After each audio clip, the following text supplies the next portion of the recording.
The O'Reilly Factor, the #1 cable news show for 15 years and counting. Thanks for staying with us. I'm Bill O'Reilly in the Miller Time segment tonight. Let's get right to the sage of Southern California. Joins us from Santa Barbara. So what about this Tom Brady deal, Miller?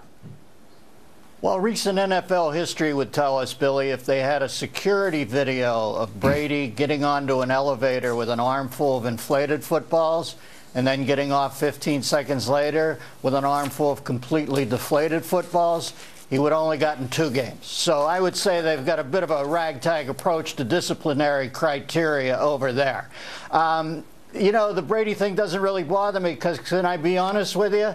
To me, the entire culture is deflated. So this is just a scale. I think Brady's paying for Goodell's sins here. Goodell's been a horrible commissioner for the last couple of years. And now he's got to do this to flatten this guy. Do I think he cheated? Yeah, I do. Do I think it's the end of the world? No, it's a game. Goodell thinks that it's more important than a game. He thinks he sits atop a stampeding woolly mammoth of bureaucratic stipulation. He's Barack Obama or Roger. Who cares? It's a game. He deflated the footballs. Yeah, but you can't cheat. Why? Why can't every quarterback do it? If you're going to have every quarterback can't do it. No, you can't. It's the same thing in baseball. You can't put Vaseline on the ball. I mean, I disagree, Billy. I would say to every quarterback, hey, we want a good game. Pick the ball up and tell us where you want it at, and then they can all do it. But then they'd have that little midget football they'd be throwing. You know, like, you know, come on. You got to have. I don't think it rises to the level, Billy. I'm sorry. I think the NFL's got a bigger problem, a PR problem. At this point, Jerry Jones can't even keep a straight face, and that's pretty anatomically impossible for him at this point. I don't know what that means. We did. I know you don't. You're covered. You still got ducats. Christie's out there spending $82K on hot dogs. That's right. In New Jersey, they did an audit of concessions for the governor. That's what Miller's referring to. And it's like $300,000 in concessions or something. And but he said, look, I was buying for everybody else, for the fans. I'm sure. The entire stadium got $1,000. All right, so we did a story yesterday. A Pew Research study says that Christianity is on a decline, down about 8 points in a few years. And atheists are on a rise in America. Do you make any sense out of that?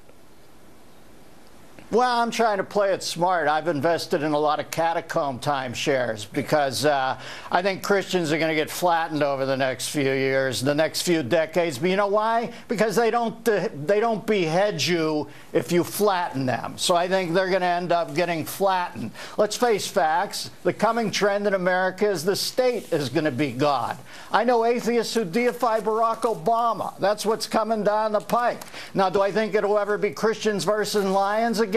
No, because progressives would view that as animal cruelty towards the lions. So I don't think it'll ever get like that again. But if I was a Christian, would I lay low? Yeah, I would. Listen, there is no question that secular societies like the Soviet Union, Nazi Germany, told their people flat out, the state is your God. The state will provide. Don't pray.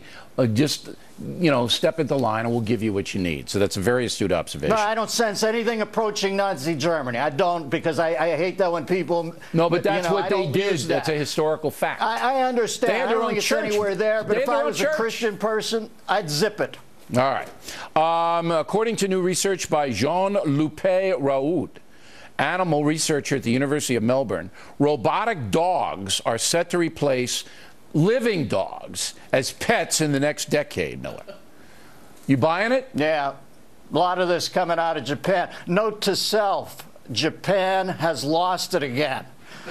A little too much mercury in the sushi over there. You know, Billy, I was a pallbearer once at a Japanese robotic dog's funeral, and that's when I decided to stop munching peyote buttons like they were Tic Tac. All right, I'm kidding there, but I actually did have a robotic dog once, and when he would lick himself, he would always short out. So they do eventually thin themselves out. And you know something? If you shame a Japanese dog enough, they will commit puppaku. So that's the way you keep the Japanese dogs in line. You don't see that this is a trend, but you don't have to take the dog out if it's a robot. You know, you don't have to house train the dog. You don't have to do anything.